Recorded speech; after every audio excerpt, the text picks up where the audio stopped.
BPSC TRE 4 आने वाला है और उसकी तैयारी हमारे साथ जुड़े छात्र लगातार कर रहे हैं। हर सोमवार को मॉक टेस्ट दे रहे हैं और प्रतिदिन डेली टेस्ट तो होता ही है 30 अंकों का, और मॉक टेस्ट 120 अंकों का होता है ना। उसी दौरान मैंने टेस्ट लिया था 28/7/2025, मतलब कल की बात है। और उसमें मैं देख पा रहा हूँ कि हमारी एक छात्र है लिली सॉ, इनका 120 में से 93 आया है। और मैं देख रहा था कि प्रश्न इस बार का मुश्किल मैंने बनाया था, खास करके हिंदी साहित्य का और ज्योग्राफी सेक्शन जो जीएस में है ना, वो दोनों प्रश्न मुश्किल थे और उनमें इन्होंने काफी अच्छा स्कोर किया है, 93 है ना। सुलेखा, काफी जबरदस्त कमबैक है सुलेखा का, 19 अंक के साथ कमबैक बहुत अच्छा है। नितेश जी 88 है ना। प्रश्न मुश्किल है, उसका प्रभाव दिख रहा है। और ये भी मैं देख रहा था कि बहुत सारे जो हमारे स्टूडेंट हैं है ना, कल बिहार में किसी वजह से नेटवर्क इशू था तो टेस्ट कईयों का पहले ही सबमिट हो गया। तो ये भी एक कारण है कि कुछ कम अंक दिख रहा है। जैसे वंदना का 20 अंक इन्होंने छोड़ दिया था, मतलब सबमिट हो गया। जैसे मैं 84 इनका देख पा रहा हूँ, तो ये देखिए, यहाँ आप देख पाएंगे इनका कुछ अंक छूट गया था, कुछ क्वेश्चंस देखिए। जैसे साइंस में इनका स्कोर 5 है, 8 में से। मॉडर्न हिस्ट्री में 7 है। वैसे ही करंट अफेयर में 6 है, आप देख पा रहे हैं। मैथ्स में पीछे, ज्योग्राफी में देखिए 7 है। हिंदी साहित्य में अच्छा अंक है, 28 है। हिंदी व्याकरण में 25 है, लेकिन गद्यांश इनका पूरा का पूरा छूटा हुआ है। तो ऑब्वियस सी बात है, यदि ये 20 अंकों की गद्यांश करती तो मुझे उम्मीद है कि ये 84 की जगह हो सकता है 94 तो कम से कम दिखता ही। 20 अंक है तो ऑब्वियस सी बात है, 20 में से 10 तो आप आराम से सही कर सकती थी, 15 भी सही कर सकती थी, है ना। तो इनका काफी अच्छा स्कोर रहता, मुझे जहां तक तो उम्मीद है ना। पर नेटवर्क इशू की वजह से मैं देख पा रहा हूँ कि इनके साथ दिक्कत हुई है ना। मैं किसी का भी मार्क्स देख सकता हूँ। ओके, जैसे अंजू की क्या स्थिति है मैं वो भी देख लेता हूँ। ये आपको दिख रहा है कि 85 अंक इनका है ना। ये इन्होंने कोई क्वेश्चन कुछ छोड़ा है तो नहीं, ये पूरा क्वेश्चन अटेम्प्ट की है ना। फिर भी अंक मैं मानूंगा कि ठीक ही है। साइंस में उतना अच्छा नहीं, हिस्ट्री ठीक ठाक, करंट अफेयर काफी अच्छा, मैथ्स बहुत खराब, है ना। ज्योग्राफी भी बहुत अच्छा नहीं है, अब पता नहीं क्यों अच्छा नहीं है, ये देखिए, है ना। इन्होंने शायद रिविजन नहीं किया, कुछ और कारण रहा होगा। हिंदी साहित्य व्याकरण काफी अच्छा, गद्यांश भी ठीक, है ना। तो इनका जो जीएस सेक्शन है वो उतना अच्छा मैं नहीं मानूंगा, है ना। और ये पब्लिकली इसलिए बोलता हूँ कि भाई जो भी छात्र हैं वो खूब अच्छे से पढ़ें। ओके, तो सुलेखा का एक बार मैं देख लेना चाहता हूँ कि सुलेखा की क्या स्थिति है। ओके, तो आप लोग भी चाहे तो हमसे जुड़ सकते हैं। 90 अंक इन्होंने लाया है और क्या सारे अटेम्प्ट किए हैं? हाँ, इन्होंने सारे अटेम्प्ट किया है। क्वेश्चन इनका ऑटो सबमिट नहीं हुआ था। ओके, तो मैं ये देख लेता हूँ। साइंस में इन्होंने 8 का 8 सही किया है, बहुत अच्छी बात है। मॉडर्न हिस्ट्री भी 7 है, करंट अफेयर भी 5 है, ये ठीक है। मैथ्स 8 का 8 है, बहुत अच्छी बात है। ज्योग्राफी 7 देख पा रहा हूँ। हिंदी साहित्य 23 में से, मतलब 30 में से 23 सही करना बहुत अच्छी बात है ना।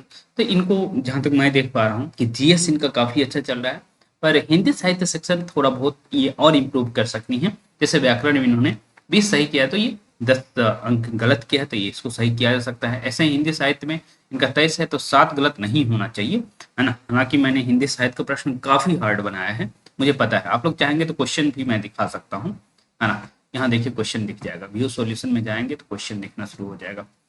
ये देखिए साइंस का क्वेश्चन था, है ना। आपको दिख रहा है या नहीं दिख रहा, मैं दिखा देता हूँ। ओके, एक मिनट दीजिए बस, ये लॉक है क्या? एक मिनट समय दीजिएगा मुझे। ये प्रश्न आपको दिख रहा होगा, है ना। ये सत्य कथन चुनना है। खरपतवार हटाने को निराई कहते हैं। 2,4-D एक खरपतवार है। बीज का बड़े पैमाने पर भंडारण सैलों में किया जाता है।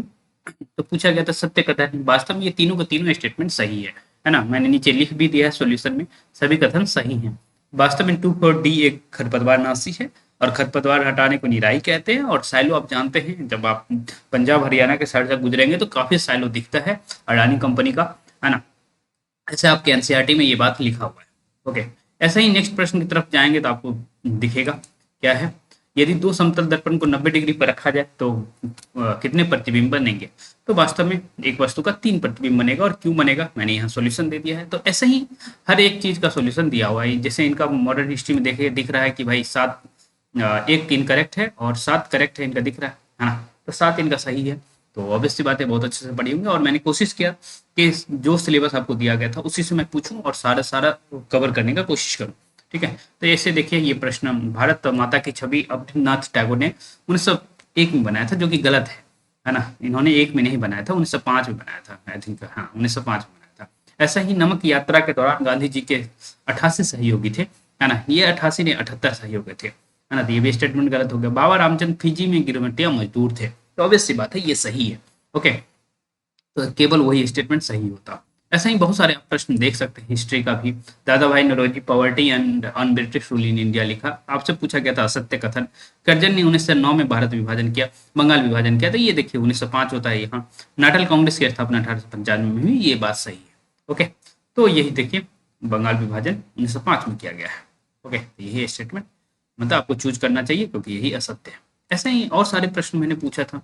ओके, तो ये आप हिस्ट्री का प्रश्न देख रहे हैं ऐसे ही। अच्छा, मैं इनका एक बार देख लूँ कौन सा हिस्ट्री में इनकरेक्ट था, एक बार मैं देखना चाह रहा हूँ। ओके, हिस्ट्री में इनका कौन सा इनकरेक्ट था, ये एक बार देख लेते हैं। हाँ, ये देखिए।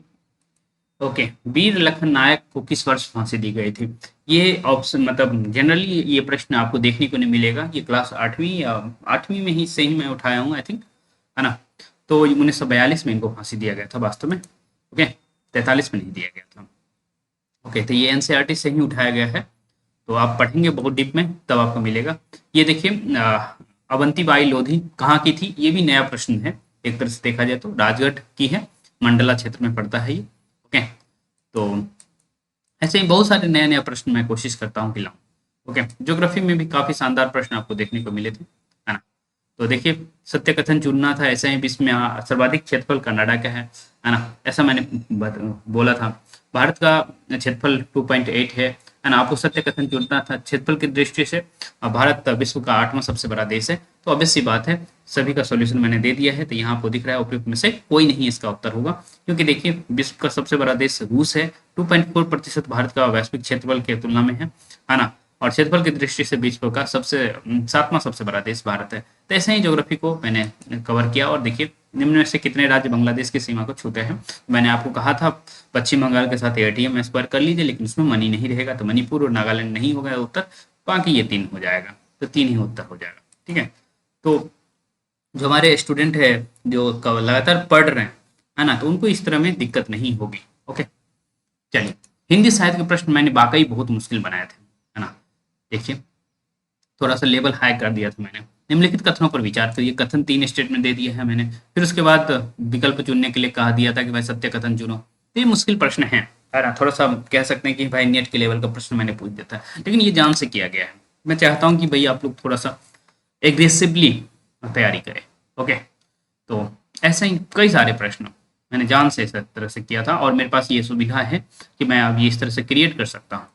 ओके, देखिए, तो इसमें मैंने पूछा था कितने सही हैं, मुंडेर पर सूरज, अक्करमासी, नागफनी या जूठन। ओके, तो ये सभी के सभी सही हैं, तो उत्तर होता, देखिए 4 हो, 4 का 4 सही है, तो ये 4 होता, है ना, लेकिन इन्होंने 2 लगाया। तो वही बात है कि मुश्किल तो था प्रश्न, है ना। ओके, जैसे ये भी प्रश्न मुश्किल था, हालांकि देखिए आप लोग को थोड़ा बहुत याद मतलब रहे तो कर सकते हैं आप। इसका पीडीएफ भी मैं बना सकता हूँ, तो आप चाहें तो पीडीएफ भी उपलब्ध करा सकता हूँ। ओके, वैसे जो हम हमारे प्रीमियम छात्र हैं उनको पीडीएफ मिल जाता है, उसके पीछे कारण है कि उन्होंने इसके लिए पे किया है अलग से। ओके, देखिए आप चाहते तो ऐसे निकाल सकते थे, जिससे शोभाकांत मैंने बताया है कि ये नागार्जुन के लड़के हैं, तो ग का 2 हो जाएगा आराम से, है ना। ग का 2 कहाँ कहाँ दिख रहा है? एक जगह दिख रहा है, जो 2 जगह दिख रहा है, तो ऑब्वियस सी बात है पहला या तीसरा में से एक होगा। उसके बाद देखिए शिवरानी देवी कौन थी? प्रेमचंद की पत्नी थी, तो प्रेमचंद घर में या कलम के सिपाही अमृतलाल लिखे हैं, और शिवरानी देवी प्रेमचंद घर में लिखे हैं। ओके, तो आप कैसे भी करके निकाल सकते थे।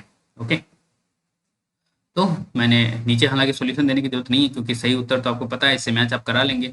ओके, मंटू जिंदा है, तो मंटू पे नरेंद्र मोहन का काफी अच्छा काम है, मैंने क्लास में आपको बताया था। ठीक है, तो ये इन्होंने गलत किया है, तो देखिए इन्हें ये देखिए इनमें सत्य नहीं है। ओके, क्या कहा गया? अरे यावर रहेगा याद आगे की रचना है, तो बिल्कुल बात सही है। अपोलो का रथ श्रीकांत वर्मा की रचना है ना। आंखों देखा पाकिस्तान किसका है?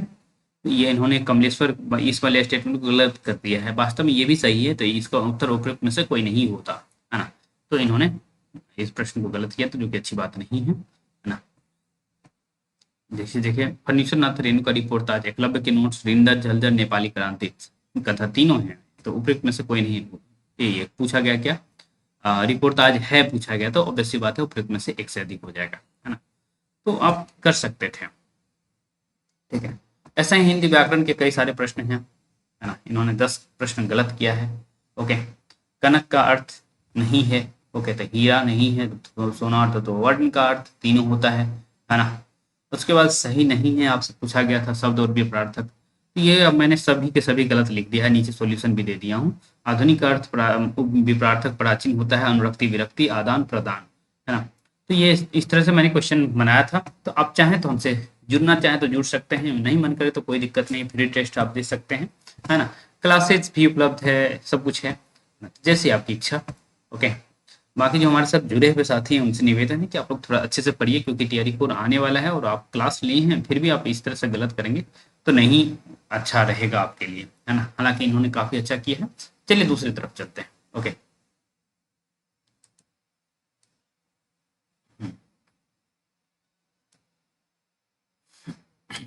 चलिए अब किसका देखना चाहेंगे, नितेश जी का देखना चाहेंगे। चलिए नितेश जी का दिखा देता हूँ मैं। तो इन्होंने 88 स्कोर किया है और सारा क्वेश्चन अटेम्प्ट किया है, 32 इनकरेक्ट है।